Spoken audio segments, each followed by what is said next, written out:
Welcome back to the Mindfully Gay podcast. I'm John. And I'm Jerry. Today, we're talking about something that affects so many of us, often without us even realizing it: internalized homophobia. The beliefs, fears, and assumptions we've absorbed over time that shape how we see ourselves and each other. If you've ever questioned your worth, felt like you didn't belong, or pulled away from connection, this conversation might resonate. Let's get into it. Good morning and welcome to the Mindfully Gay podcast. I'm Jerry. And I'm John. And we've been pondering quite a bit. What are we going to talk about today? And I told John, I said, this subject keeps coming up in my office like 42 times this week. Wow. Well, we better talk about it. I only have 4 clients, but and just to kind of maybe throw it out there is this concept of internalized homophobia. Oh, wow. Yeah. And I don't know, maybe I find it so interesting how as I work with clients and talk to people, how very quickly we will generalize particular traits or attitudes or deficiencies as byproducts of being gay. Oh. Or we tailor and we operate in our own community from the place of no trust, no faith, no, I don't even know how to say it. It's like we operate from a place of assumptions that what's coming back at us is somehow in relationship to someone else having been gay. Oh, wow. Or being gay. Yeah. Wow. Am I making sense? Yeah. Man, it's just that's a vicious cycle. If you get caught in that loop, because we treat it like a truth. Yeah. And if that becomes your narrative and you just keep reinforcing it with your own thoughts and belief system that you're putting out there, right? So today's podcast is stop it. Well, we might have to talk about, maybe like we talked about in other episodes, some remedies on how to perhaps stop that or just start stabbing it a little bit so we puncture that balloon so it deflates. Right. I also think part of what happens with internalized homophobia is that we are still centralizing heteronormative ways of existing, and that anything that gay men may do that's outside of the heteronormative norm is deficient, invalid, and consequently is seen as lack. Yes, yeah. And when I think about internalized homophobia, it seems like that seems to be kind of number one, thought process, I guess. It's the, what we see as, air quotes, normal, heteronormative, and then we pose ourselves against that or compare ourselves to that. Yeah. It seems like this seems to be the number one reason why we might have or experience internalized homophobia. As I was thinking about it, I was thinking about what's been my experience, because I think that is part of my experience. That is part of my thought process. And I have the element of kind of the Black community or just Black experience of that too. I mean, just kind of that cultural piece that gets kind of enveloped into that thought process too. That if, for example, I'm outed or known that I'm gay in the Black community, my fear is that I'm just automatically ostracized. It's just a complete oust. If not oust, somehow harmed physically. You're not supposed to be like that. Pull me to the ground. I mean, that's the fear, right? And so the action or the act that I put on is trying to look as straight as possible, That must be a real stretch. Well, the thing is, maybe other people, maybe you have experienced this, where you're kind of out in the world and you've got that mask on. You're trying your best to just be, as I'm using air quotes here, straight as possible to blend in, to fit in. But meanwhile, your brain is going, oh my God, you're the biggest faggot of all time, Don't put your hand like that, just constantly critiquing Uh-huh. yourself, overly just, uh, uh, in tuned or connected with every move, every look you make, so that you don't get caught. Yeah. I mean, that's been my experience. Yeah. Well, I think you bring up this interesting point that, like, there's internalized racism. We see internalized sexism, right? Right. Well, how's a man supposed to be? Right? When we project that this is what masculinity should look like, or this is what femininity should look like, Right. if I'm not measuring up to the stereotypical standards, Mm-hmm. right? How am I in relationship to that? Yeah, exactly. And I think, Mm-hmm. I have a lot of people who come to my office because they're depressed or they're anxious, and when I start talking to them, for instance, the one thing that surprises me over and over again is how many gay men are in isolation from other gay men. Yeah. Like, they don't tend to have circles with other gay men. They'll have lots of women friends, or they'll be really super connected with their families. But the idea of having other men who are gay as part of a friendship or communal circle, other than parties or cruises, or, right, it's just very interesting. And when I start exploring that with people, it's really clear that what I start hearing is, well, that's just how they are, or I'm not sure I fit into the norm. One thing I would hear a lot of is, the reason I don't come out is because I don't see myself represented in the community. And then when I ask them what community is, they're referencing things they see on TV, referencing things they see in the media, which are usually pretty extreme anyways. That's how they end up in those places. But they don't see themselves represented. Therefore, there's no place for me. Mm-hmm. And so if that's the belief system, it's like, well, I won't fit in, so I just won't go to that function, or I just won't make contact with those people, and so I just isolate, or I find another group to hang out with. Yeah. And it's interesting how many people I say, wow, it seems like you really have some internalized homophobia. Like, what are you talking about?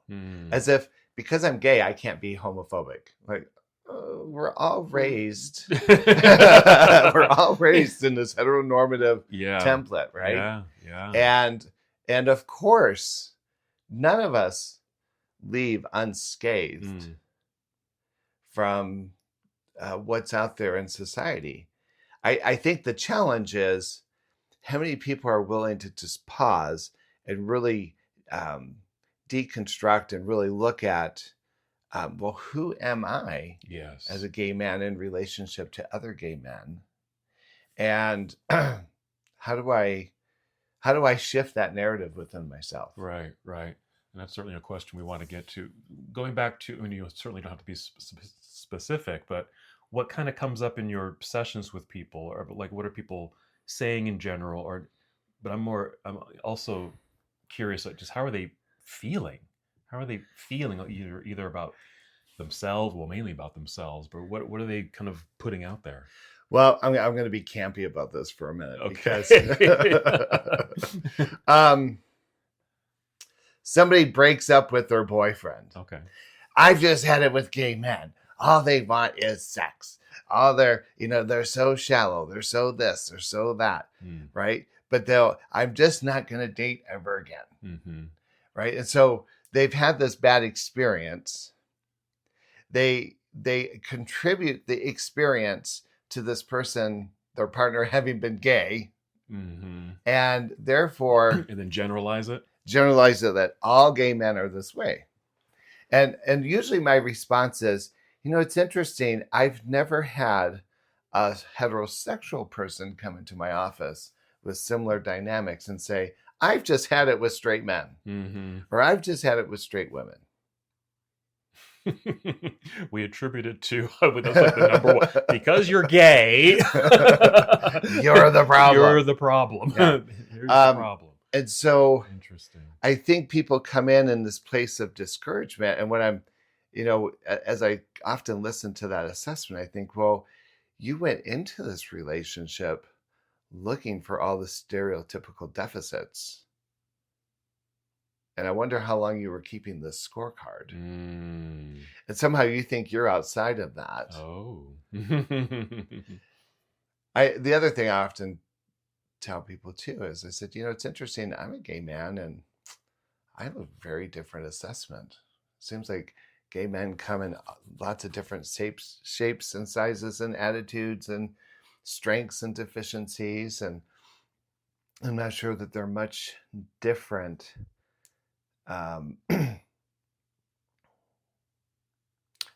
don't want to say that. I think we're very different. But I think I just lost my train of thought. That's okay. That's okay. When you talk about stereotypes, they're kind of based on some truth, right? Like you're so catty, or you're so, all you think about is sex, when we're kind of categorizing or putting the traits of a, of the typical gay person. There's when stereotypes are developed, there's an element of truth. So what's happening when we, I guess, exaggerate that stereotype, and it becomes, like you said, a truth for a person, and that's kind of stamped into a person's brains, and then generalize it to, well, all gay people are like this, or all gay men are like this. How do we begin to, like I said earlier, kind of puncture that balloon so it's not so inflated that you can do what you just said? You know what? If I take a step back, I can see that there's more of a variety, a grand variety of people out there with many differences, and they're not all clumped into these one or two categories of, gym bunnies or all sexual or all this or all that. How do we begin to pop that balloon? Or what are some of the messages that maybe you say to your clients, or even just in general, that we can say to our listeners if they find themselves caught in that loop? I don't know that there's anything that can be said. I think, and of course, I think that's the catalyst of why we have been working so hard with Mindfully Gay, is that think about, well, we see that internalized homophobia when people, it's interesting how many people on Facebook or Instagram love the idea of the retreat. They like it. They love it. They're pretty inexpensive, so they're accessible, right? But they don't show up. And then we hear feedback about, well, I'm not sure I look the right way, or I'm not sure I'm going to fit in, or what if this or that, right? So it's interesting. We have this litany of justifications to hold ourselves hostage to the belief and the system that's contributing directly to our discord and unhappiness. And so what I try to do with my clients is set them up, help them explore communal options. So if I'm some guy that really likes sports and really, I'm just big on softball, or I'm really big on volleyball or something, well, I know that I can refer them to the Stonewall Athletic group. Right. And that maybe they'll meet a group of guys who share a similar interest, or we've had book clubs here in town, or the bowling league. Right. There's lots of opportunities for people to go out without an agenda of hooking up, without an agenda of partying, and to just kind of hang out and have some playtime. Play. Like when we did bowling, people showed up somewhat hesitant. But by the time we left, it was kind of like, okay, guys, time to go home. I didn't want to leave. It was so much fun. It was just so much fun. You said a word which I really like, and you said play. Mhm. And um, I like the idea. I'm just kind of going off the cuff here. You know, like maybe think about, maybe your childhood and maybe games that you played, or I don't know, just things that interest you, that sparked your joy. Was it cartoons? Was it GI Joe or whatever it was? Um, to reminisce about those kinds of things and recall what that felt like, because I think it's a glimpse of who you really are.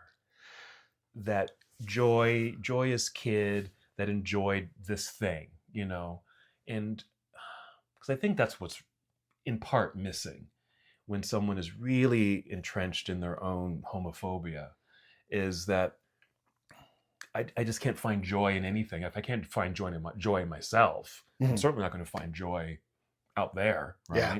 right? And that's the cycle.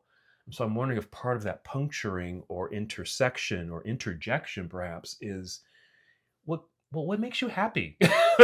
What makes you laugh? What's a good time for you? And perhaps indulge in that, um, with yourself, for yourself. And then, like you said, there's probably a social group out there, because there's Mhm. so many social groups. I think guys just don't know about them, but they're out there. Yeah. And quilting or hiking or swimming or whatever it is, it's out there Yeah. for you. um, yeah, but begin to explore that, because I know for me personally, when I find myself kind of either maybe down on myself or comparing myself to things or people, and I can feel that heaviness in me, then I know that it's time for me to kind of hop into something that's going to lift me up, because I've got a nice little list of things that I enjoy doing, whether it's baking or working out or writing or whatever it is, and that peps me up Mhm.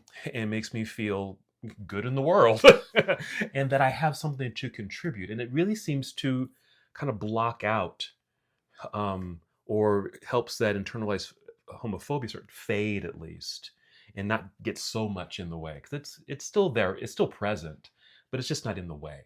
Yeah. I think as I'm listening to you, and what I know about you is you're a pretty disciplined person. Like, you know how to take where you're at and move yourself forward. Mm. I think a lot of people get addicted to social media, Hmm. right? And so they Mm. come home from work, crack open the computer or the phone or whatever, Yeah, and of course, what are they looking at? they're looking at the Instagram, the Facebook, the TikTok, usually about the stuff that they're Right. So I see, mad about or something. I Or know the algorithm on my social media has a lot of, muscle boys, right? And mm, a lot of, you know, gay influencers, if you will. mm, That's what they call themselves. sure. I'm not influenced, but but they're looking at images Hmm. and messages Yeah, that feel very exclusionary. yeah. And do you know? I'm thinking that some of the interactions I've kind of witnessed and experienced myself, Hmm. and I think here's a good example. I may see someone at the gym, and I think, oh, I bet they're family. Hmm. Gay. They used to mean gay. And uh gee, I just say hi to them or something. But then sometimes the energy I get exuded back to me feels very like, don't touch, Yeah. don't talk. Yes. And so I started thinking, like, what is it about me that defaults Oh, to that? interesting. And often it's some story of, I'm lesser than them. Oh. Who am I to go and talk to them? Am I Hmm. making sense? Yes. Oh, And yeah. so I make my story, I project it on them, Yeah. and then I hold them hostage to it. Right. Oh wow, I think I do that You're too. just like all the other gay guys. Ah. Right? Now, last week, there's this guy at the gym, and I really do admire him. He's probably maybe a decade younger than me. So, he's not young, but he's not. Your age. Yeah. But he does this amazing mobility. In fact, I thought he must be like a yoga instructor or something, because he's very flexible, very fluid, and mobility is something I've really been working on. Mm-hmm. And he's very handsome, and I just thought, I found myself doing this projection thing, and I thought, and in that moment I thought, well, this is fucked up. And so I walked over to him, took out my earphones, because this is interesting how we keep people out. Yeah, that's another bit. So I took out my earphones. He was in a rest spot, and he took out his earphones, and I said, "Hi, my name's Jerry." And he said, "Get away from me!" No. He gave me his name, and I said, "Are you like a yoga instructor or what?" And he goes, "No." I said, "Well, I really admire your mobility. That's something I've been working on. It's been really hard. I feel like I'm in a good place, and you're just like my hero." Oh. And he just kind of laughed, and we chatted for a few minutes. And do you know what happened? What? The myth that I had created about him, gone. Yeah, gone. Because you just demystified it. Yep. And made it not true. Like, well, that's not true anymore. Suddenly he wasn't like all the other gays. Right. He was who he was. He was. Yep. And and so I've been experimenting with that, and not just with gay folks. Like yesterday, there was a guy, he's probably about my age, I was guessing, was doing like this amazing handstand, and I've been trying to get my ass up in the air for years now, and so I was just kind of watching him. And I just walked over. I said, "Dude, you're like my hero." He just introduced himself. We chatted for a minute. Went back to working out. It's like somewhere in the world of this and this, right? All it's doing is fueling these narratives, because then we stay trapped here. Right. And the trapping here is, like you said, what's holding me hostage is my own self-concept. Yep. And the only way to, I'm a therapist. I love being a therapist, but guess what? We can't do fucking shit for you guys unless you do something with your life, that you dare to step out of the ordinary and step into something beyond the narrative that you've held yourself hostage to. Exactly.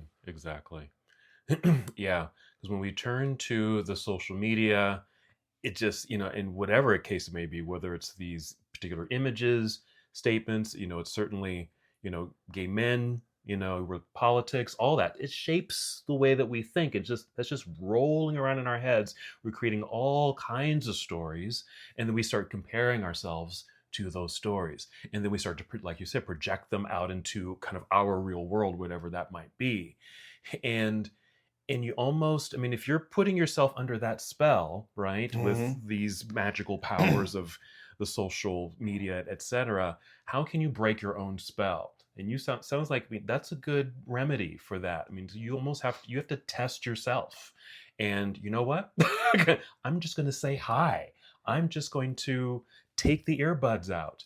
I'm just going to do something to and it is a doing something. It's to make the shift. And usually the something is incredibly uncomfortable. We think it is. Yeah. We think it is. Saying hello? Depends. No. Yeah. Because I get a little, but why? Why should just saying hello be so anxiety provoking? It's just a hello. What's at the root of it? Because I agree with what you're saying. Let's stick with that. What's at the root of that? What's at the root of the anxiety of, here I see this beautiful black muscled guy, and I want to come up and say hi. Why should that provoke anxiety? What are you going to do to me? in detail. So I can write this down. You know, when you said that, the image I had was kind of this gay. In my head, I thought a gay smoke screen pops up. A gay smoke screen pops up, meaning if you say hi, let me do it this way. If I say hi to you, if my gay smoke screen goes up, that screen is saying, well, if he doesn't say anything, then he's seen through the gay smoke screen and has found me out and will reject me by either just walking away or hitting me or calling me a name or something like that. So that's kind of the worst that goes through my head. But it's a gay thing that kind of pops up. Why can't it just be human saying, being kind and friendly and just saying hello because we're sharing the same space? Mm-hmm. But the fear pops up, at least for me, because I put up this gay thing and think, well, if he doesn't say anything, that means he saw the gay and will reject me right away. That's my fear. I think my fear is, okay, I think the narrative in my head is I'm not good enough. I don't look good enough. I'm not young enough. I'm not muscular enough. I'm not social enough. Like the thing that keeps me is they're not going to see me as valid. Mm-hmm. And they're part of the in group and I'm on the outside. Mm-hmm. And do you remember being a kid trying to figure out who your group of friends were going to be, and there would be some kind of overt rejection? And it was pretty overt sometimes, yeah. Well, I mean, I think in many ways the littleness of us, the child within us, is still holding on to that trauma. Yeah. Right.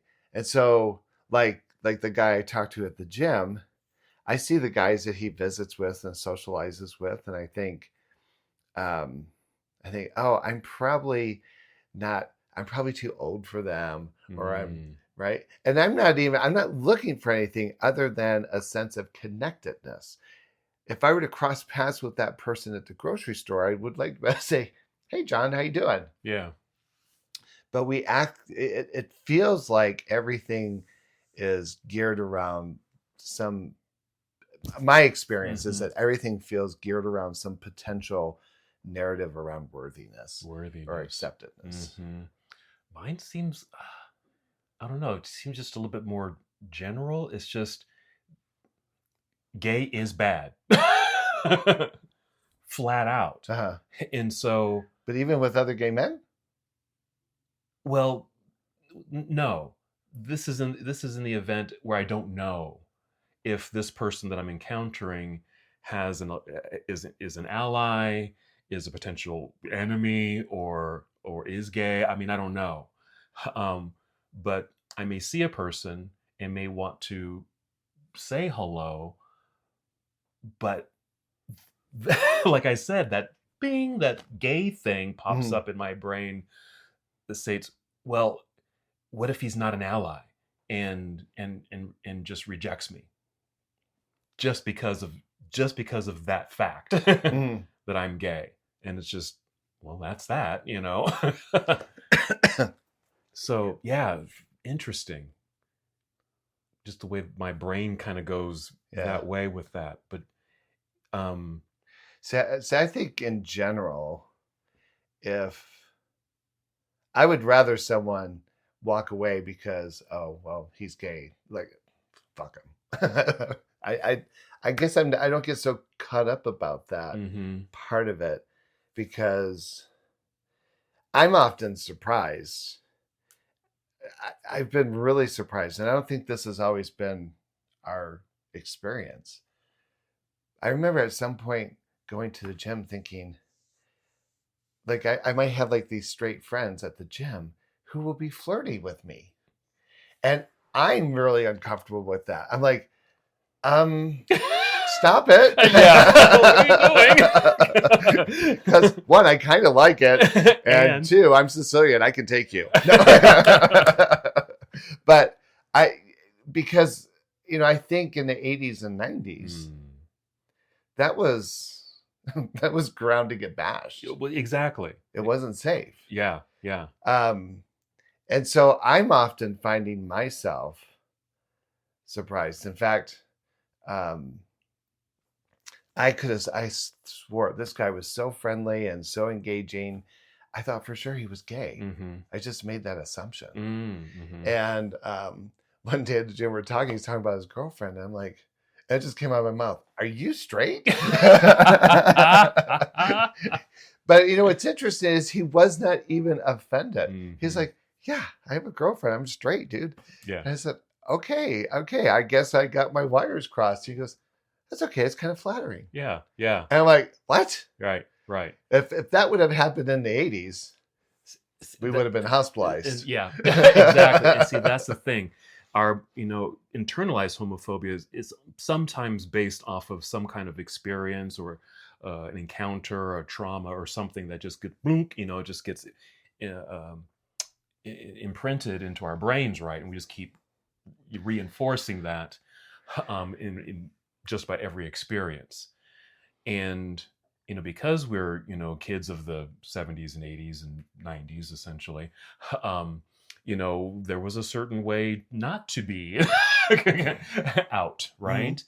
Which is very different these days. Even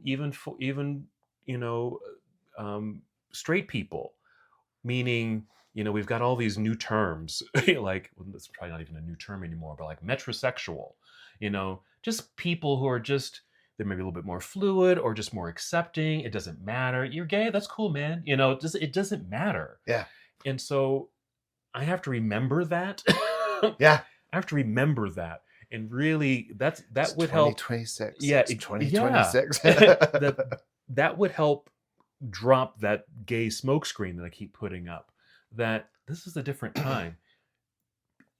People wouldn't care if I was gay or not. Yeah. And so why keep pulling that up to make this more difficult than it really needs to be? If you want to say hi, just say hi.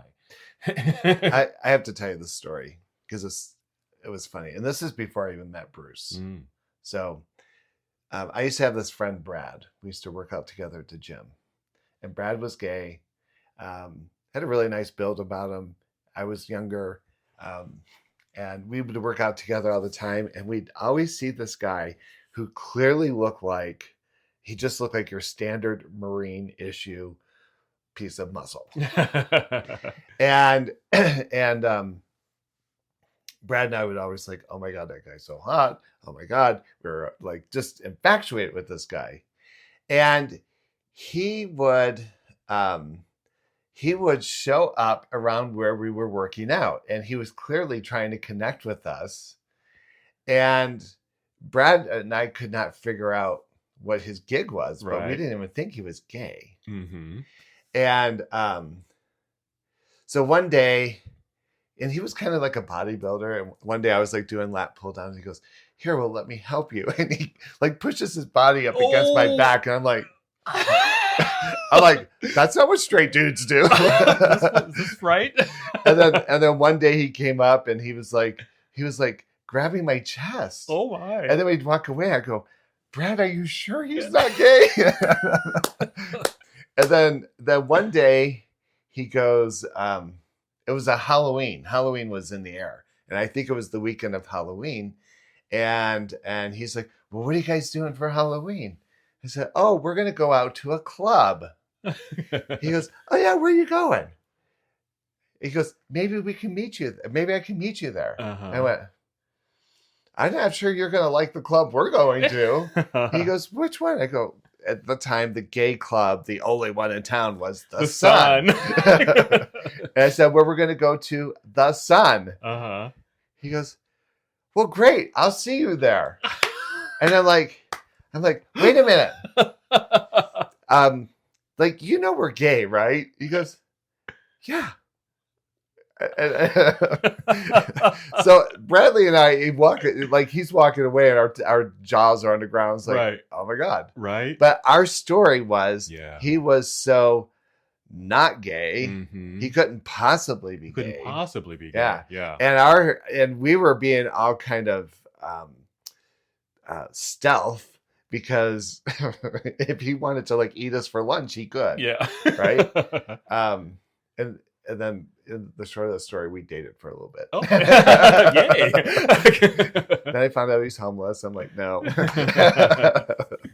You're cute, but you got to have a couch. Right. Just the stories that we just, construct in our little brains.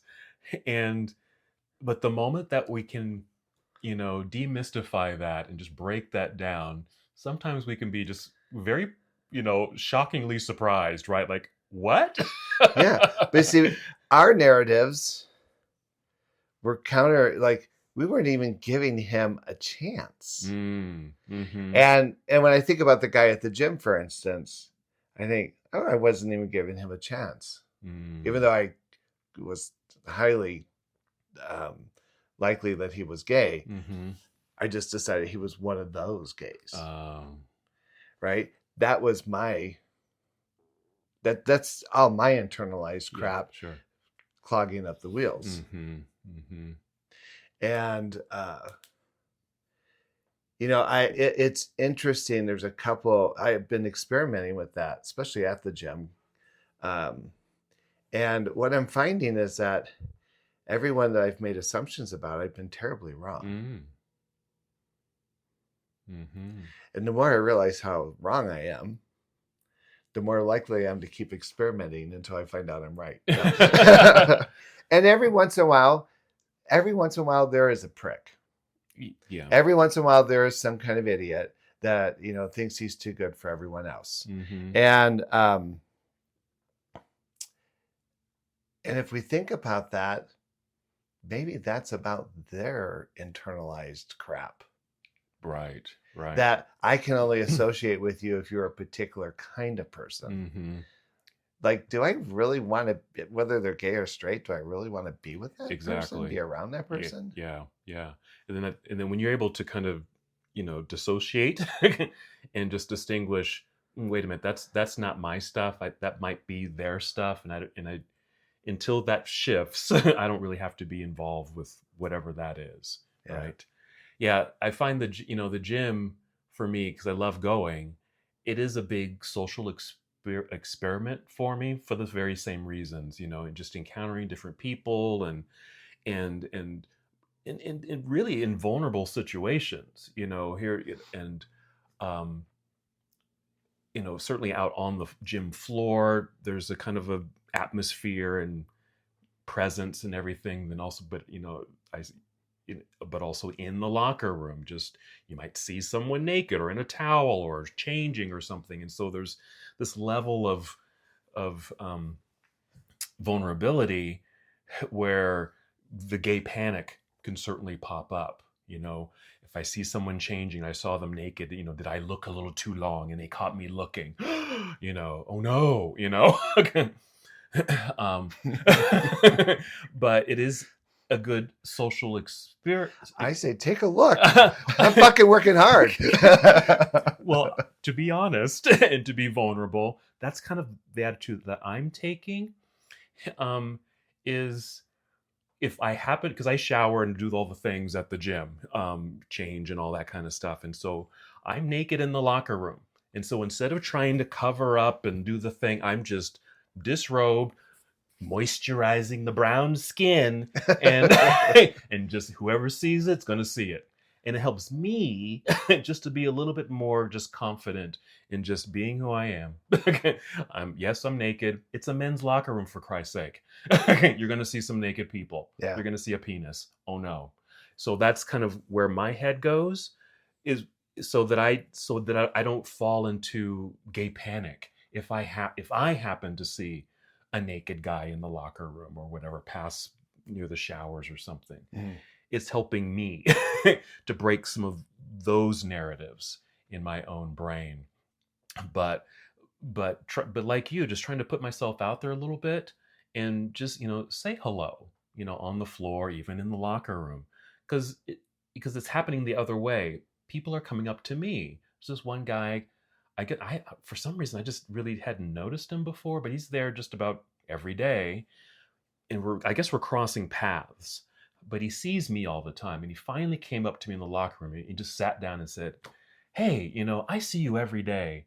You know, and we kind of exchange some hellos and everything. He's an older gentleman, and he comes and he swims every day, and he just wanted to acknowledge that, yeah, I see you. Do you work out every day? Yes, yes, and that kind of thing. So it was just a nice, interaction, because I think he had been noticing me and just thought, let me just say hello to this guy, and that's how I feel. I want to, the regulars that I see, like, well, if I'm going to see this guy every day, why not just say hello?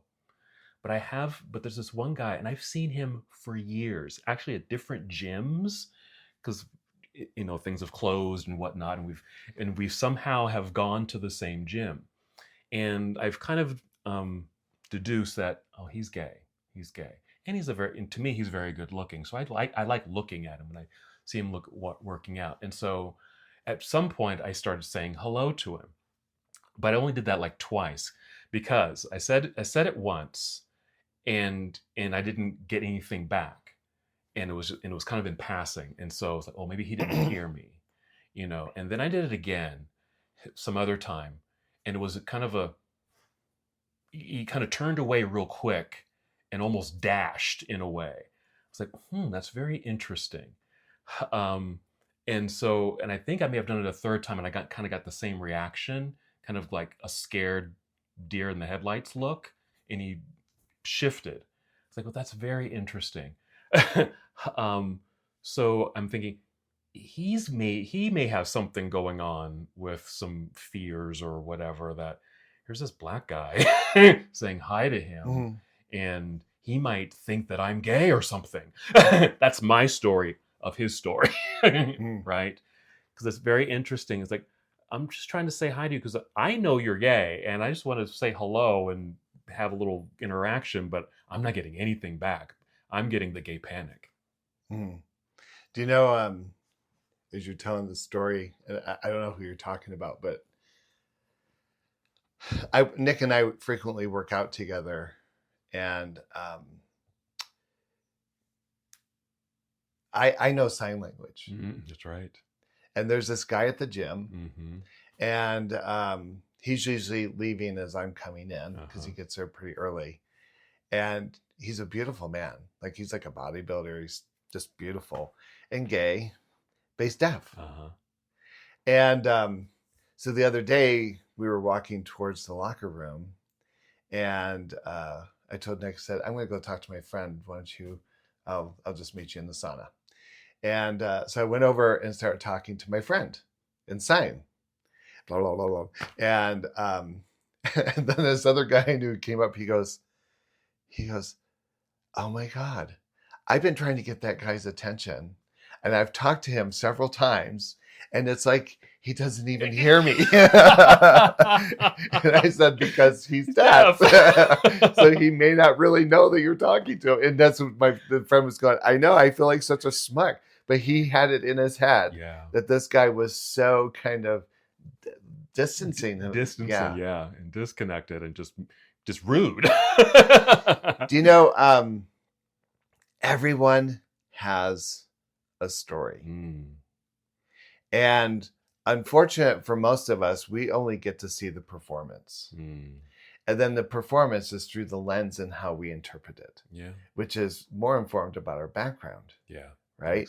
And so, like, my friend who's deaf, who is a very sweet guy, sweet, engaging, but he's very uncomfortable with English.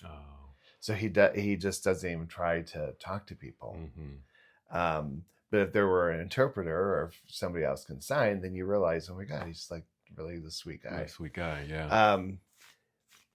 Sometimes I see people and I think, wow, they're just like, there's this one guy at the gym, but he's so focused. And I can either take that personally, or I can just see like this guy is focused. And I'm not going to try to interrupt that. But if someone's taking a break or something, or there's ways of getting in there. I think I had that happen to me as a professor, right? I'm from Detroit, come from a Sicilian family. Obviously, I say what's on my mind. I can be pretty direct about things, but I like to think I'm a very nice person. And there was a group of students, ex-students of mine, and we were doing lunch or something, and they said, "Oh, you so intimidated us when you started teaching." I said, "What?" That was just like, "What do you mean so intimidating?" And so they said, when I started class, I said, I start laying out the rules. Like, this is what time class starts. This is what time class ends. Assignments are due on this date. Don't ask me if you need an extra day, because the answer is going to be no. And I always justify it. Like, for instance, if your client has a court date and you haven't written the letter, the judge is not going to care that you didn't have time. Nope. You make it happen. You make it happen. Right? That's right. And so I always thought of myself as kind of like this fun, engaging kind of a professor. But what they were saying is, it took us a couple of weeks to realize you're not as intimidating as you originally came off to be. And I think that was kind of an interesting awareness about what I'm projecting. And not that I think I should have to change that in some way, but I do like to embrace the idea of upgrading, right? Like, oh, wow, so I'm getting a reflection back. That's not what I intended. What happens if I put a little bit more focus and intention and showing up a little bit differently? Right. And I think frequently when we see people out in the wild, right, we will project those stories. Yeah. But then we want to, instead of taking responsibility for our own reaction, it's your fault. Yeah. And that's the thing with internalized homophobia. It's internalized. It's you. And so somehow breaking that spell, breaking that cycle, so that plague of whatever narrative keeps rolling through your head is obliterated. You have to do something. And just to kind of relate to what you just said, and being able to get a reflection of yourself, like, how am I projecting myself out there? And over the years, and in different circumstances, I've been asked, "John, were you in the military?" Jerry just went. I get that question more often than not, and I just got it like last week from one of my yoga students, actually. And I said, that's interesting, because I get that a lot. And I because I know the student, I was able to ask, why do you think that? And I think they said, well, I think it's just because the way that you structure your classes, it's very, it's not that it's militaristic, it's just very on point and direct and things like that. And it just seems like, I wonder if this guy was in the military. Do you know, when I've taken your classes, I often wonder if you've been a dominatrix. No. Well, that too. I'm like, oh my God. But it gives me, and I've gotten in other settings too, even kind of more social, even just kind of gay-centric places, I'll get asked, were you in the military? Because I think it's just the way that I don't know, present or walk or something. It's the haircut. And which is very interesting. And so, like you said, it's not that I want to shift that. In a way, I kind of take it as a compliment, but it's just interesting. What is it about me that I'm presenting that makes someone think that? And is there room for upgrade or shift or change or not change? I have the choice. And I think that's what it is. It's, what can I do? What can you do to do the upgrade? I love that word. To upgrade or shift, or just to kind of give it a sprinkle of something else. So it's not the same thing over and over and over again that gets you caught in that loop, that reinforces why you aren't social or why you can't stay in relationship or whatever the case may be. Well, and I think that's why mindfully gay is so important, Yeah. because um and I've been thinking about this, and I sent you that text yesterday, thinking, I think what I'm really looking for with mindfully gay is kind of like this incubator where people can be reflective back and forth and give each other feedback and support and guidance, if you will. And I think what I see happening towards the end of our retreats is that people are making connections, like they're beyond the facades, Mm-hmm. and they're starting to nurture connectedness. And I think, um, well, I'll say it here on air. Who knows if it ever happened? But I thought this idea of creating like the 6-month intensive, Yeah. Yeah. where maybe we do 10 days in Costa Rica, Right. and we do the yoga, and we do the groups, Right. and we do the rituals, Yeah. and we do the processing, and we have some fun, and we eat Mhm. really good food, right? Like we create this community that then commits to once or twice a month coming together to do a Mhm. lodge, or coming together to do a heart circle. Mhm. Like maybe it's going to take an intensive to create a nucleus. Yeah. Yeah. It's making me think. It's reminding me of. I'm reading a book now by Malcolm Gladwell. Is that the name? But it's Revenge of the Tipping Point, and it's kind of a second book That's to. interesting It's name. called The Tipping Point, which came out like 20 years ago. So this is kind of he's doing an upgrade of this book, and so I'm at this section where tipping point meaning like a trend, for example, like what creates a trend, what what are the elements involved in a particular situation where things catch on and everyone's got the same hairdo or listening to the same kind of music or something like that. And he talks about this concept of this like the 1/3 rule or something like that, where he's in the example he uses is the female rugby team at Yale University. Like there wasn't always a female rugby team, but um, because there was a little bit of interest, and once they got like past this certain number of people, women that were interested in this, then it kind of took over, where it became this popular thing and everyone wanted to be on this Yale rugby team. So it made me think. So I thought of that based on what you just said, and where maybe mindfully gay and what we in general have been wanting to do, I think, for a long time, is create a space that people can come and experience these shifts, right? But maybe I'm thinking, well, maybe an hour-long podcast isn't enough. It isn't that 1/3 or 2/3 or whatever it is to help people kind of make that crossover. Even a short weekend retreat just isn't long enough for that those connections that guys are making to solidify and Mhm. keep going. Yeah. Maybe it is, a week long, like when we go to Peru. I mean, those are like those 10-day, 14-day Yeah. They're powerful. extravagant. They're very powerful, and it shifts. It shifts. So I think there's a tipping point there. Something happens after day 7 that this something's grabbing hold Mhm. of me, and this is going to be a significant change in how I see the world and see myself, etc. So, yeah, maybe it's mindfully gay can also offer, just to dream big, even not so big, a Costa Rica trip or another Peru trip or something that's longer and involves all these elements so that there is that tipping point of, these guys are going to get it. It really shifts the narrative in their brains and they begin to live it. Well, think about the one time we did do a gay trip to Peru, Yeah.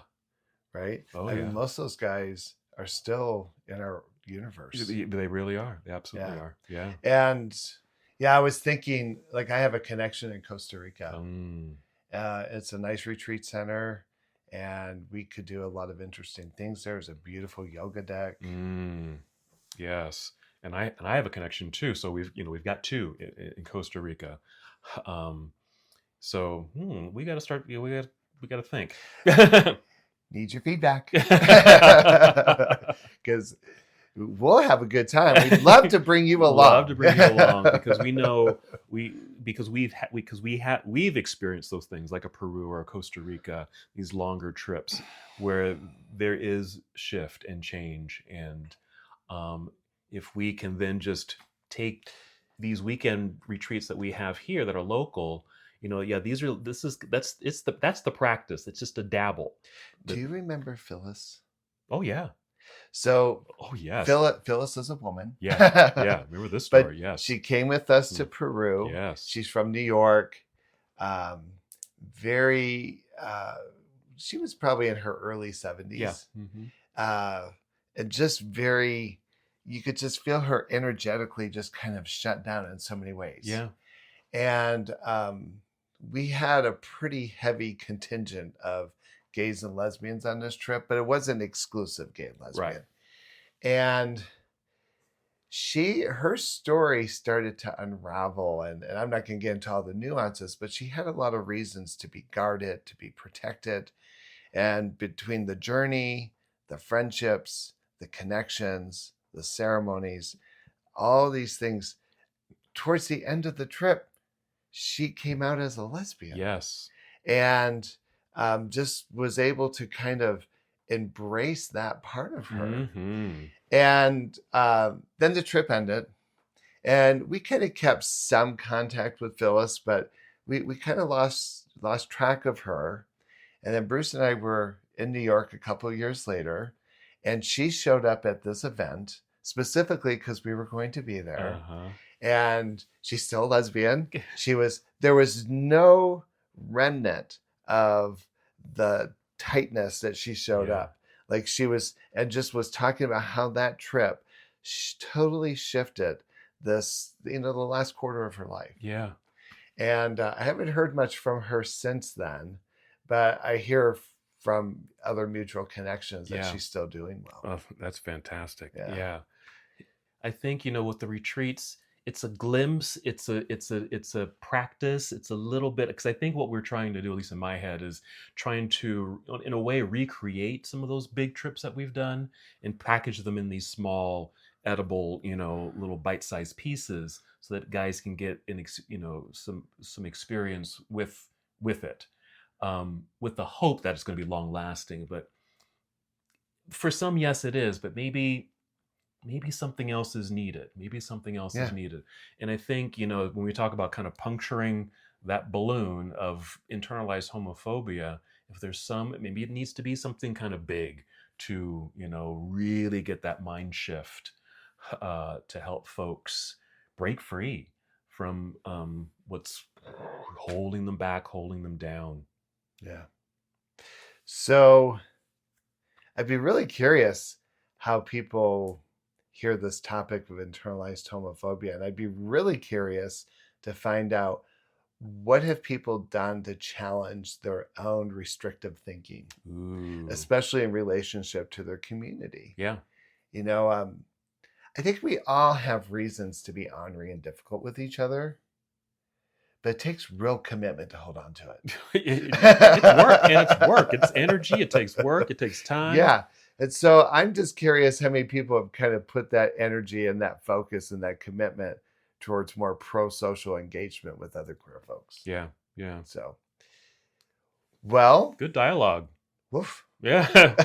And the repairman is showing up as we talk. Oh, wonderful. Good timing. So I think this is a good time to kind of wrap things up. So thanks again for tuning in. We love to hear your feedback. As Jerry just said, you can go to TikTok. That's where all the gays are now. To give us the mindfully Damn gay. Those gays. Mindfully gay on TikTok. You can see us on Instagram, mindfully_gay. And don't forget our website where everything mindfully gay is located, which is mindfullygay.com. Have a wonderful day. Bye. Thank you so much for spending this time with us today. We'd love to hear your thoughts and your experiences. You can share your story with us on Instagram at mindfully_gay. or join the conversation on TikTok at Mindfully Gay. And be sure to visit mindfullygay.com to learn more about upcoming free social events and ways to connect with our community. If this episode resonated with you, take a moment to rate and review the podcast. It really helps others find this content.